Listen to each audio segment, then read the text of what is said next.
will be releasing an interview with a KKK bomber. This guy was in the 60s. He was right in the middle of desegregation and Martin Luther King Jr. This guy's in Mississippi. And so one night he drops off a bomb outside a prominent Jewish businessman's home. And what he didn't realize is that the FBI was there also. And so they engage in this massive firefight, and he's the KKK terrorist, so he really believes he's the good guy. He ends up getting incapacitated. He's sentenced to prison. He's there in a maximum security unit.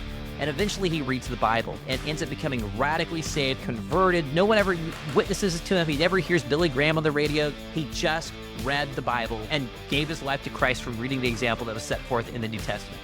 Crazy story, amazing testimony. That's not my testimony. I'm just a normal guy, grew up in a Christian household, made an early profession when I was 6 years old. And there can be this temptation sometimes that we can have, which is like, oh man, I don't have that radical conversion experience. And yet, when I talked to these people, one of these guys actually told me, dude, I would trade my testimony for your testimony in a heartbeat.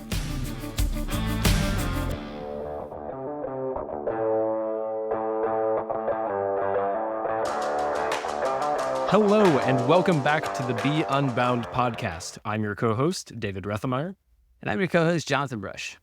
And today, Jonathan, we have done quite a few podcast episodes between the two of us, but I think that it is very safe to say that the guest that we have on this week most definitely surpasses us as far as podcast acclaim. So this week we have Paul Hastings on the show, and Paul Hastings, if you don't know, is the host of the Compelled podcast, which is a podcast that specializes in showcasing some really, really incredible testimonies. We are going to say it multiple times throughout the episode, but if you have not checked out the Compelled podcast, you really should do so. It is just a home of some phenomenal stories from places and people that you would never expect them. But Paul is going to be on today to tell us a little bit about how he got started into creating the Compelled podcast and some of the story behind that, as well as some of the lessons that he has learned from producing so many episodes of that podcast.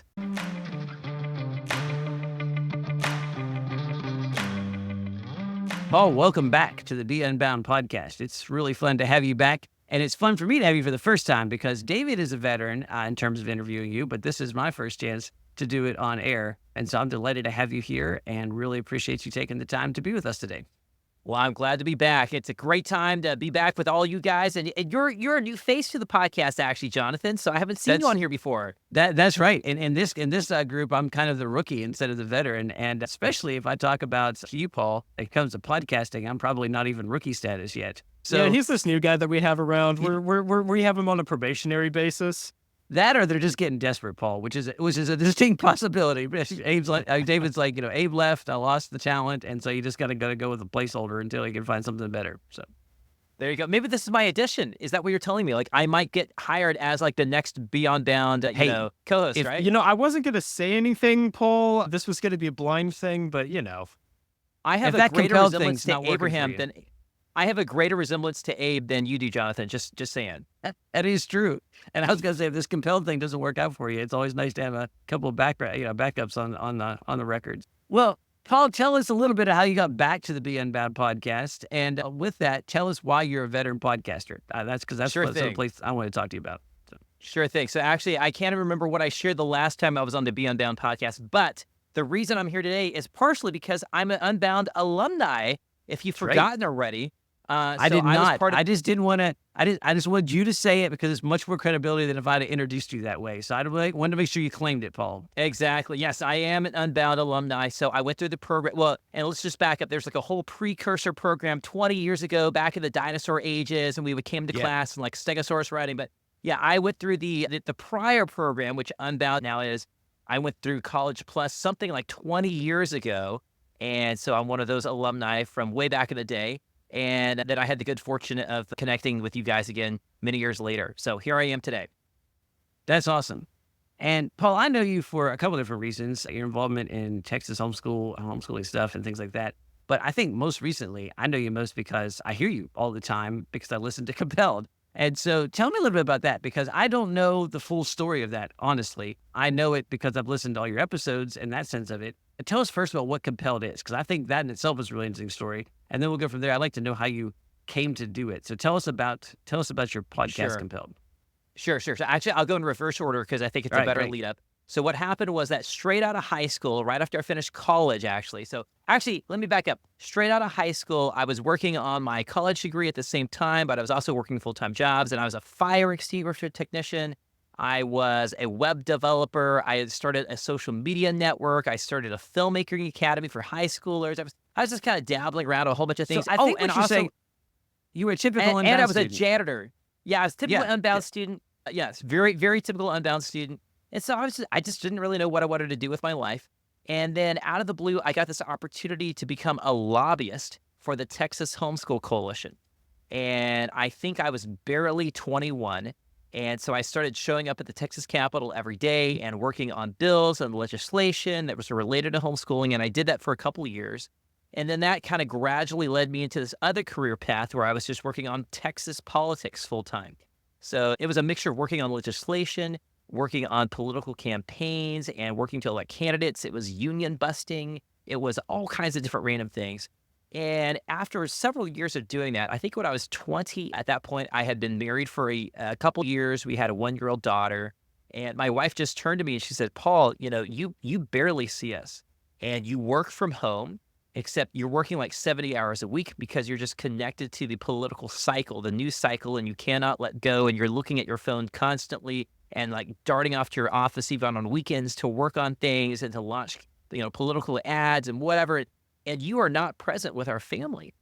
And we had a very tense conversation, a series of tense conversations. And I did come to the realization, like, yeah, she was absolutely right. Not only was I a workaholic, also, I was so emotionally invested in the success of these political campaigns that I was not really emotionally available for the rest of my family. And that if one of my political candidates did poorly, then I was a very grouchy person to be nearby. And so at the end of the 2018 political cycle, we took a family vacation and we just began praying on this vacation, God, are there other things you would want me to do for our family?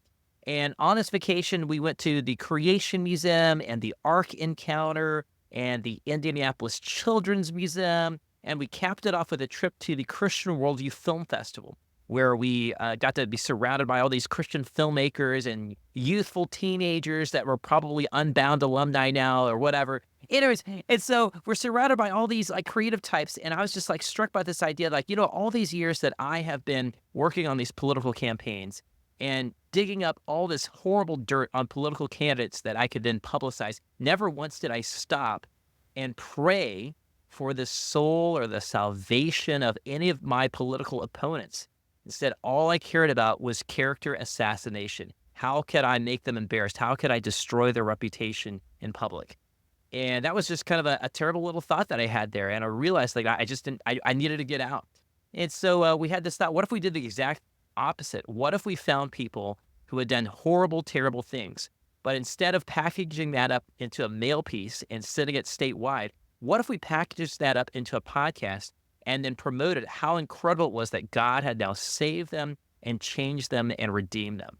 And so that's how we started Compelled Podcast, where it's a podcast finding people with unique stories, how Christ radically has transformed their life. And that's what we do now. And we add sound effects and music and narration. We've been doing it for about 6 years now. And that's what we do. And so, Paul, I'm curious how, when you were at the very start of starting the podcast, how did you end up going about finding people whose stories you wanted to tell?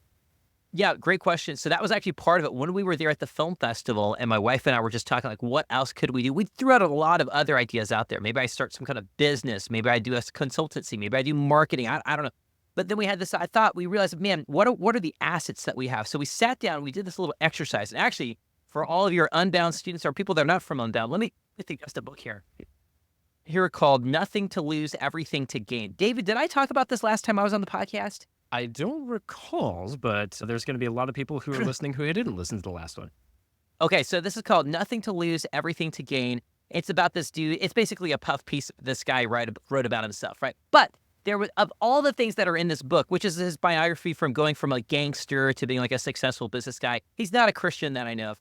But of all the takeaways, he had an exercise in here. And actually, I have a whole bunch of notes that I took in this thing. He had an exercise in here when you're ever trying to make a life decision, like a big decision, like what are you going to do with your life next? What's the next step to do?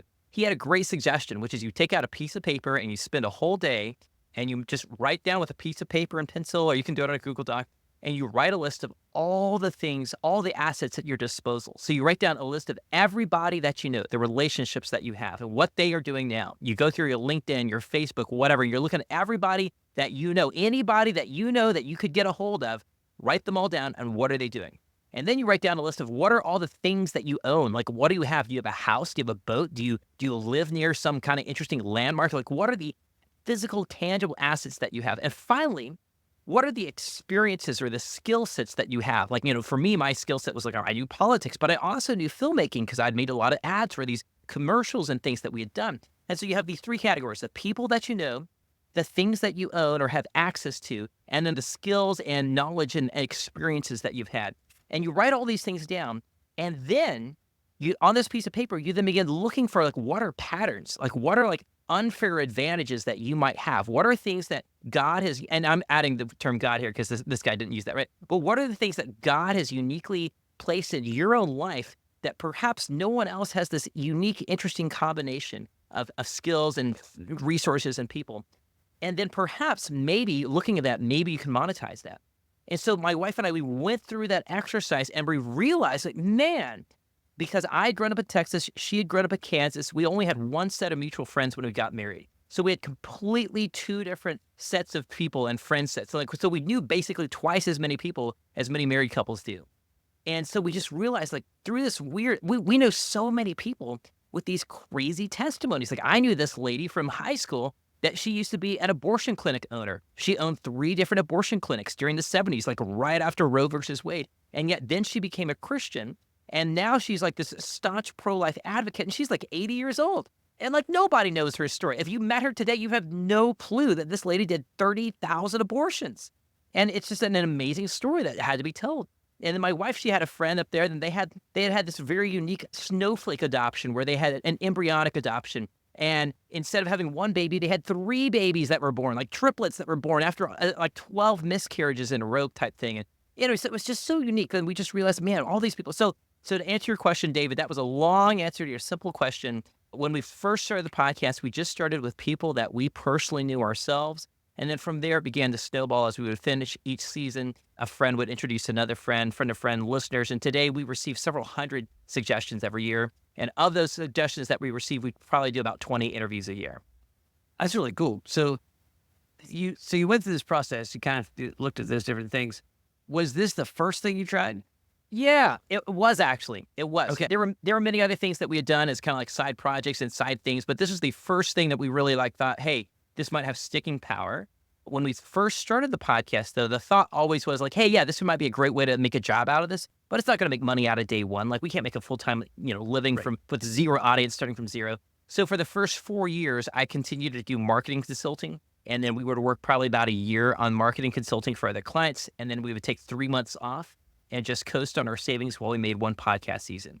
And we did that for about 4 years, and we just kind of rinsed and repeat. And every season that we would release, our audience would triple in size. And so as it began just kind of tripling in size and getting larger and larger, one day we realized a couple of years ago, we said, hey, I think we could actually do this full time.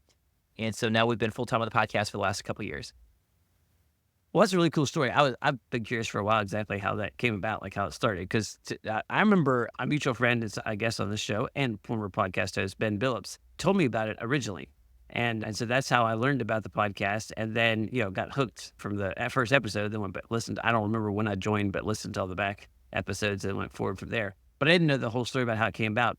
What was the most, surprising thing that happened during that process? I mean, in some ways, that's kind of it's a really unique and cool story about how you sort of sorted through and decided what to do. And then it's a pretty interesting story about, persistence, and you worked at something else and did it as a side hustle until it became your main thing.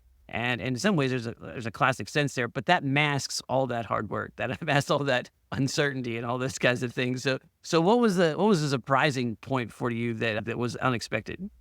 Yeah, that's a great question. I've got 2 answers to that, which hopefully might be illustrative for our Unbound listeners here. So a couple things. One was that just the interesting ability to reach out to certain guests that you never would have thought you'd be able to talk to otherwise. So get a load of this. Like, normally, if I emailed like, let's say I read someone's book, I love the book, amazing, right? So I'm gonna message this, I find the author on Instagram or whatever, Jim Collins, he wrote Good to Great, right? And so if I message him on Instagram and say, hey, Jim, I'm coming through Denver next week, can we get coffee? Well, guess what? Jim's going to say no, right? Yeah, he's not going to bother with that, right? Because like he gets requests all the time from random people or whatever. But if I say, hey, Jim, I've got a podcast. Can I interview you for my podcast? And I've got, XYZ number of listeners. There's a very strong chance that Jim will say yes. And by the way, that's how we got Paul on this podcast, everybody. I mean, just so you know, otherwise he doesn't pick up the phone we call. But when we finally reached the level that he decided to come back and do a return visit to be unbound. So no, go ahead, Paul. Exactly. All those times you were asking me for coffee, I didn't. But the end objective is still similar though. Like I'm still getting to spend time with Jim Collins face to face. I'm asking him the questions I was going to ask anyways. Right. But the only difference, and I'm all by myself anyways, like I'm still by myself. The only difference is that we had a microphone in front of us or not. And so now I've not asked Jim Collins because I don't think he kind of fit our profile for our podcast. Yeah, but I was just thinking like, man, I'd missed that episode. I have to go back and search that archive again. So yeah. That's right. So, but anyway, so that's one cool takeaway that I realized. It was just kind of the surprise. So for instance, right in our first season, actually, we had done a handful of episodes already. We hadn't even launched the show yet. And that's another cool takeaway also. Before you launch a show and you're still pre-recording, you don't know what your listener numbers are, right? So it's easy to just kind of like, if someone asks, well, how big is this? Oh, well, we haven't launched yet. We're just collecting everything. And then you just name drop the biggest guest that you've had at that point in time or whatever. So we had a scenario like that where we got to interview a 2-time NFL Super Bowl champion. And he happened to live close by. We had friends of friends that gave us that connection there. And it never came up like how big our audience was. But if he had asked us how big I could have just been like, hey, don't know. It's just going to be huge, man. It's going to be huge. Yeah, no idea about that. But the other second surprising thing was also seeing God's provision for the podcast. And I will say this, like I've launched lots of projects over the years and political projects, non-political projects, whatever. I've worked really hard on some things. Like I worked so hard on that social media, that social network that I launched when I was like 19 years old. And it went nowhere, right? And not always does our inputs always equal our outputs. Sometimes it's very disparate. And so with our podcast, we do work very, very hard on it. But it was one of the few things where I felt like I distinctly felt as though like, hey, I think God is really behind this. Like, I feel like it's growing on its own. It's doing things that I did not expect. And a really cool example is a couple of years ago when we were trying to make the decision, should we go full-time on the podcast or not? We were praying about it. We had done the math and realized we were so close to going full-time, but we also have like a 6-month gap here where we still need to create new episodes, but we've already used up the back catalog that we already had. Normally, I would take a whole year off just to go work on client work, and then we would take another 3 months to make another season. But we have all this momentum behind us, and if we can just kind of carry forward right now and just kind of close this 6-month gap, then we can continue to do this full time, and we won't have to make the audience wait another year and a half or so. And so we told our audience, we said, hey, we're wrapping up season number 5 here, but we would love to continue doing this full time. We think our numbers are very strong. We think we can do this, but we need basically 6 months of funding to continue to create these episodes. Can you help us out? If you help us decide, essentially. And so we set out a goal. We said, hey, we need to raise $40,000 by the end of the year.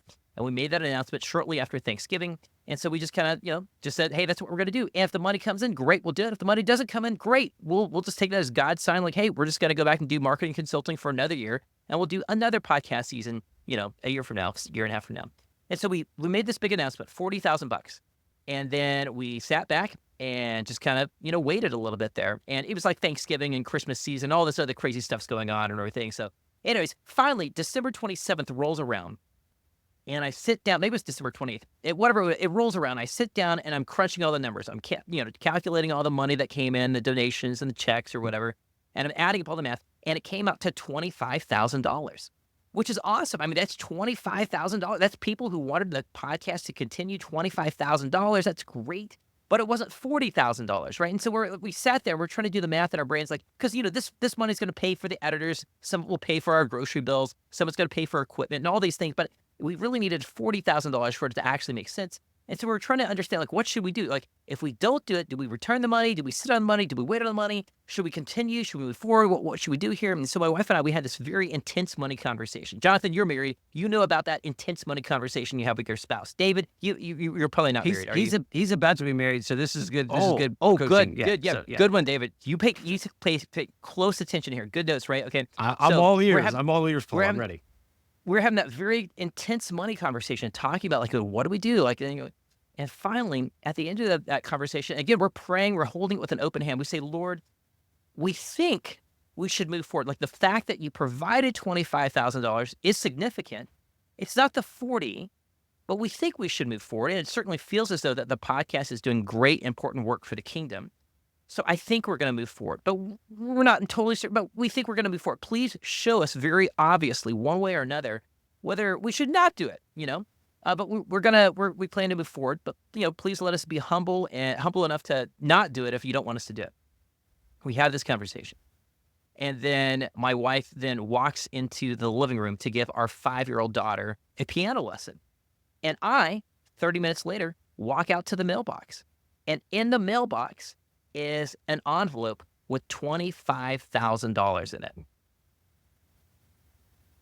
And it was just sitting there right in the mailbox. The whole time we'd had that conversation about, like, what should we do? What should we not do? And, like, God had literally provided all the missing money plus another 10 grand. Just crazy. And so that's one of the examples that we had of, like, yeah, I think this is how, like, God was meeting our needs. And I never really expected to see that. And it was really cool. It's been a really cool adventure along the way. David, at the Apex recently, we had a speaker, and they said something along the lines of, often God doesn't show his will until you have the skills. That wasn't quite the way it was. Do you remember how that? Yeah, it was, God won't let you know what his plan is for your life, what the next step is, until you are equipped to carry it out. Yes, thank you. I knew I didn't have it quite right. So there's something really powerful about that, Paul, in that kind of, it was, because it's really important that you got that check after you made the decision, right? There was some level of, it wasn't enough, and yet it was enough. And then I think there's an interesting element of, we'd be willing to do this, Lord, although I'm not sure how. Like, there's a willing, like, in other words, it's easy to say $10,000 more than I needed. Oh yeah, I'll do that. It's very different to say, I'm willing to do this, but I'm not sure how, but I think that you're leading me this direction, and I'm going to step out in faith and then watch. And I say that with a jump on that so fast because, boy, and David can attest that, has that been the story of Unbound? I mean, I was thinking that our story was a little different in the sense that a few years ago, we really needed to hit a certain enrollment goal, and we didn't. And there wasn't a check in the mailbox. And so, we're trying to figure it all out. And eventually, money came in from different ways, but it wasn't quite the way we expected. And then about 6 months later, I looked back and was like, if we had hit our enrollment target, we would have lost the business. Because there were so many things that we couldn't do at scale that we thought we could that turned out, well, we were just not prepared for. And we needed the extra year to be able to learn those things. And then, when the numbers came the next year, it was comparatively easy. And it was just such a realization that I was like, wow, God provided. I mean, we did end up with the money in the right places and all those kinds of things, obviously. But there was also that kind of look back and we're like, oh, boy, I'm really glad we hadn't have doubled this class because we would have, we would have disenfranchised people twice as fast, right? And as it was, the group we had, we could compensate and kind of work hard to cover up the mistakes. If it had been twice that big, we'd have just end up, hurting a bunch of people and having hard times. And so it's interesting how God often sort of invites you to take that step. There's those stories, the Israelites, and they don't like water because they've been in the desert for 40 years, and they get to the Jordan and it's flooding, and they say, step into the water. And the water stops after they step in. And I'm always like, that's just a little sentence. But if you think about it, there's a big difference between, look at that, the water stopped and I can go across dry land, and that's a flood with stuff that'll kill me that I haven't seen in my entire life because I lived in the desert. And then you put your foot in and then it stops. Like I don't know that I fully understand that, but there's something really excited about that. Well, in some ways, Paul, this leads to the question, but you've already answered it in some fashion. I'm always struck as I listen to that, all these stories, you get to professionally spend your time hearing miracles, and they come in all kinds of different fashions. And so I'm curious, especially maybe now in contrast to, so I think that you did your political career, from what I understand and knew of you, even because I knew of you by reputation, if not personally by then, from a faith-based perspective. So it wasn't like you had a conversions experience here, but yet you went from working in one direction to now you're sort of taking these stories in another direction. What has that done to your faith journey? I mean, what is that kind of constant exposure to that? How does that change your perspective from a faith perspective, from a faith angle? That's a great question. And I think that there's a couple answers to that. First off is that there's not been any like, oh my goodness, like I'm a totally different Christian, completely different revolutionized thing. That has not happened. But I think it has done a lot to strengthen my own faith. Looking at scenarios and being able to talk to people face to face who are confronted with death or great suffering or great tragedy, and yet they were able to trust the Lord to walk them through that. That's been beneficial for my own journey. There was a guy not too long ago we interviewed where he had been a Christian. He was a Christian, but he had been a very lukewarm Christian for decades. And he was the vice president of a Christian media company, probably a company that many of our listeners today attend churches that use that company, actually. And he was the vice president there. Yes, Jeff Parker. And so, but Jeff secretly developed this gambling addiction. And for 7 years, he stole $250,000 from the company that he's the vice president at, this Christian media company. And he's the vice president of finance, of course, right? So he's able to do that. No one knows he's doing it. And finally, he was convicted after 7 years. He was never caught, but he was convicted by the Lord. Oh, and he'd been suppressing the Holy Spirit for years at this point. And finally, he was convicted. He confessed his sin, and the Lord freed him from that bondage. But there was also significant repercussions to that. But when I interviewed him, and the incident had happened almost a decade from the time when I actually finally interviewed him. And it was just so good for me to hear that, because it was this convicting call. Like, man, could I become that guy? Where like I have this Christian media company, and yet I'm living this double life and secrecy, all these different things. And so that was just very convicting for me. So there have been moments like that where I've interviewed somebody and I've just thought to myself, wow, but for the grace of God, there go I. And so that's been really helpful. And then the last thing also has been thinking about testimonies. So of course, on our show, we're bringing these fantastical testimonies that just could come from nowhere else except for the Lord, right? So like, for example, we've got a guy coming about a month from now. We'll be releasing an interview with a KKK bomber. This guy was in the 60s. He was right in the middle of desegregation and Martin Luther King Jr. This guy was in Mississippi. He was doing drive-by shootings in the night and just crazy stuff. And so one night he drops off a bomb outside a prominent Jewish businessman's home to kill the guy. And what he didn't realize is that the FBI was there also. And so they engage in this massive firefight. There's machine gun. I mean, this guy was sold out, and he's the KKK terrorist, but he's fighting for God, for country, and for white supremacy, right? That's his mantra, right? And so he really believes he's the good guy. He ends up getting incapacitated. He's sentenced to prison. He's there in a maximum security unit, and he just begins reading stuff, and he's reading all the classics and all of these random things. And eventually he reads the Bible and ends up becoming radically saved, converted. No one ever witnesses to him. He never hears Billy Graham on the radio. A chaplain never is a visit. He just read the Bible and gave his life to Christ from reading the example that was set forth in the New Testament. And it's an incredible story. And today, he's now the president emeritus of the C.S. Lewis Institute. Crazy story. Amazing testimony. That's not my testimony. Right. And like I routinely, I'll hear all these incredible that's not my testimony. Right. I'm just a normal guy, grew up in a Christian household, made an early profession when I was 6 years old. Faith became even more real for me when I was 12 years old. And that was it. Right. And it's just kind of like walking with the Lord through that whole time and growing closer to it, but nothing radical.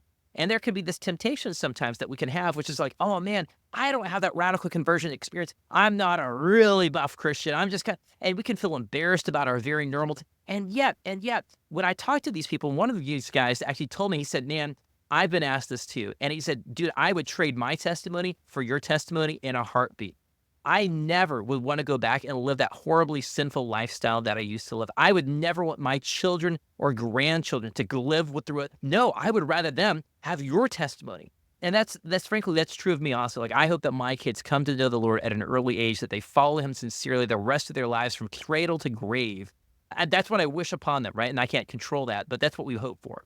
And so that's just another takeaway from doing the podcast. Even though I'm hearing these fantastical stories, I'm still immensely grateful for the testimony that I have, actually, which is that God redeemed me and saved me from an eternal damnation in hell. That's crazy right there. Yeah, I think first of all, your interview with, as I think as you said, it was Jeff. It's interesting. I had the exact same reaction. Not that so for Unbound out there, not that I've been tempted to embezzle money, but his story was so powerful because it was such a small first step. And I spent a lot of time, and actually as a staff, we talked about this a fair amount. And so it was that small first step. And then I thought the rest of the story is also amazing in terms also of the grace that his company offered, and then the way he kind of worked back and all those things. So just leave it that you should go back and everybody listen to this shit, go listen to that episode. But I also had that same kind of, but for the grace of God, and then just the lessons that come from that. But I think that that's an excellent point you make, Paul, because, and that's interesting that that's your takeaway, you've got all these really compelling testimonies, and then remembering that the biggest testimony is, the miracle that those of us that don't have that kind of, in fact, I was just talking to somebody at our recent convention, and she said, don't hear me wrong. She says, I almost wish I had a testimony like I killed somebody and then I came to God, because, and here's the interesting twist this takes, Paul. She said, because I feel like I have to be perfect to justify the testimony that I have. Like, I had a really good family. I had a good, teachers and churches and friends and all that kind of stuff. And she said, and all of a sudden I feel like, and so she's battling with this kind of perfectionism, because it's like, wow, it was so easy for me. And yet I think you just got at the root of that, which is, no, it's the miracle is just as large. I mean, like, if you're talking about, a million, and then the big testimonies on Compelled are 5%, and your testimony's what, 2.5 or 1 or something like that out of a million, it's still a really big piece. And the bigger piece is the salvation itself. And I think we kind of lose track of that. And then also just the opportunity and the fruits and the blessings that come from living in that way. So yeah, I think that's a really, really interesting takeaway. One of the things I think that was really intriguing to me about Compelled was that it finally was something that broke the mold a bit.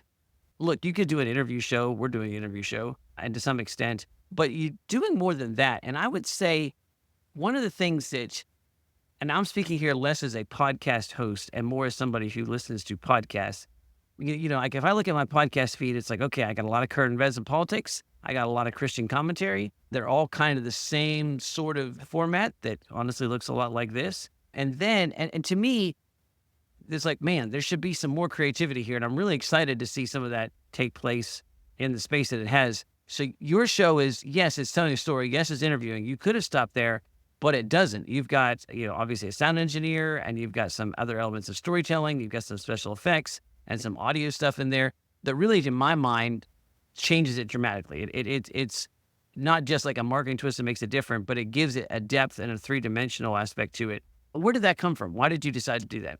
So we call the style that we have, we call it immersive. So we just call it immersive audio storytelling. And so we add sound effects, music, narration, just like you mentioned there. Each episode probably takes us somewhere between 60 to 80 hours to create an hour-long episode. And so there's just a lot of time that goes into that. The base track, the base interview that I'll go collect is about it's somewhere between 2 to 5 hours long.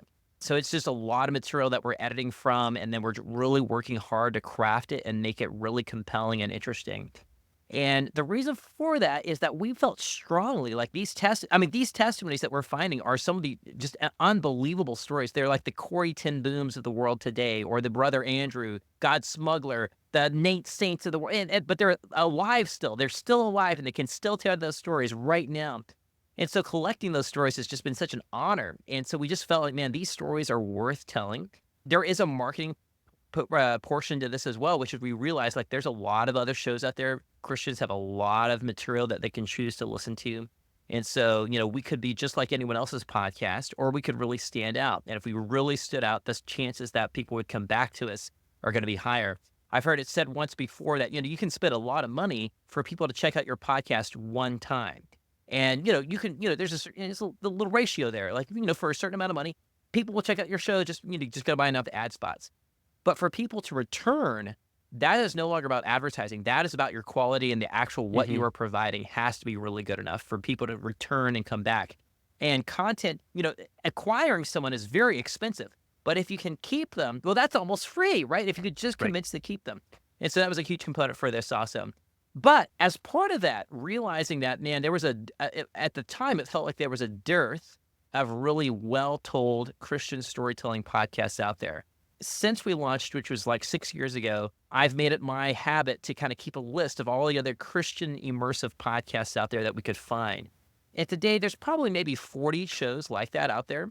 Whereas, when I first started, I think there was like maybe 7, and like half of them were made by World Magazine. And so today there's about 40 of them. And then it's interesting that we're having this interview right now because actually this week we just launched the Proclaim Podcast Network, which is a collection of these other podcasts out there that are making great stories. They're using immersive storytelling techniques. Each of the episodes is thoughtfully crafted and faithfully tells a story that's related to the kingdom of heaven.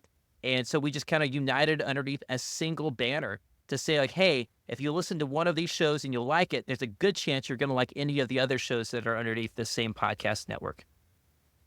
So we were talking about that a little bit before we started recording. If someone would to find out about that, so obviously, first of all, just I want to make Paul say it. You should definitely listen to Compelled, and you can definitely fit it in and include Beyond Vine in that as well. But so you can search for Compelled. I listen to it on Pocket Cast, but you can obviously find it on Spotify and all the places where good podcasts are found. So check that out. I know you've got a website and all those things, which will be in our show notes, Paul. But for this network, tell us a little bit about what's the easiest. I have to confess, I listen to a lot of podcasts, but I'm not sure what my CTA, my call to action is for a network. So what do we do if we want to check out the network? Because I think that sounds pretty interesting. Your CTA, so go to proclaim.fm, and that's got the list of all the shows that are part of the network. Right now, it's just 4 shows. We're in discussion with another handful of shows as well. So I think by the end of the year, we'll have maybe 2 or 3 more have been added at that point. And really, these are shows that have been vetted carefully. So we think about, like, first off, are they good storytellers, but also the theology that they're presenting. There are some great podcasts out there that I think have, unfortunately, a warped sense of the nature of God. And so we just want to be really careful about what are we exposing people to. So we've tried to do some theological vetting as well as quality vetting with these shows. So proclaim.fm.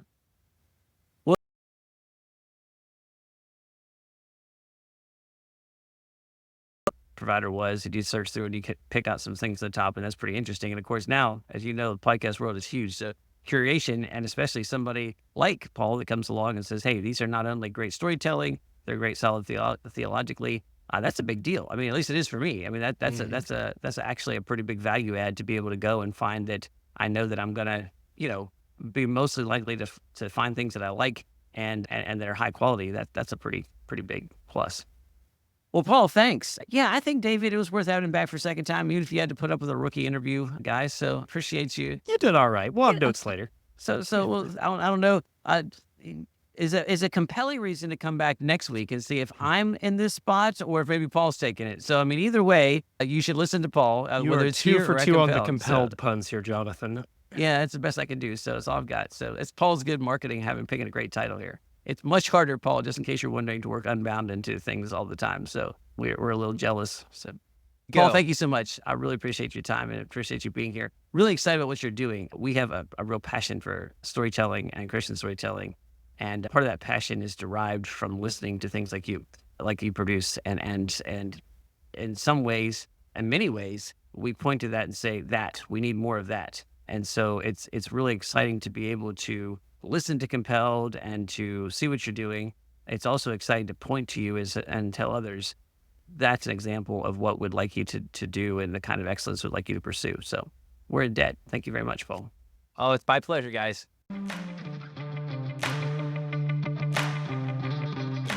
Well, that entire conversation was a lot of fun for me. I actually had a lot of curiosity. It's funny. Paul said, you can't call these people up. If say you're on a podcast, you get to ask these questions. I probably could have called Paul up and asked him those things anyhow, but it was really fun to do it on the podcast. And I was curious about how Compelled got started. I didn't know the story, and it was fun to hear those things.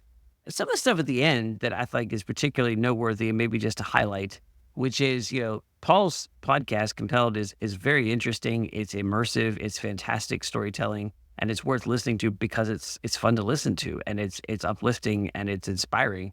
And so listen to it for just those reasons, but also listen to it because it's a great example of excellence and is an example of somebody who's worked hard in his craft and his team works hard on it. And they really do put a lot of effort into making sure that each episode really is the highest level in terms of production. And that's noticeable, or maybe it's not. And I say that because I don't know that you listen to it and go, oh, that's really good production value. what you do is you listen to it and you get immediately sucked into the story, and you get completely carried away with the story because the production value is so good. And it's that flip that's really important. So for those of you who are aspiring filmmakers and maybe podcast hosts and podcast people and production folks and storytellers of all kinds, Compel's a really interesting example of where you want to get to, where the production values are so good that the story is front and center, and you get to really experience it in the way that draws you in and keeps you excited and keeps your attention.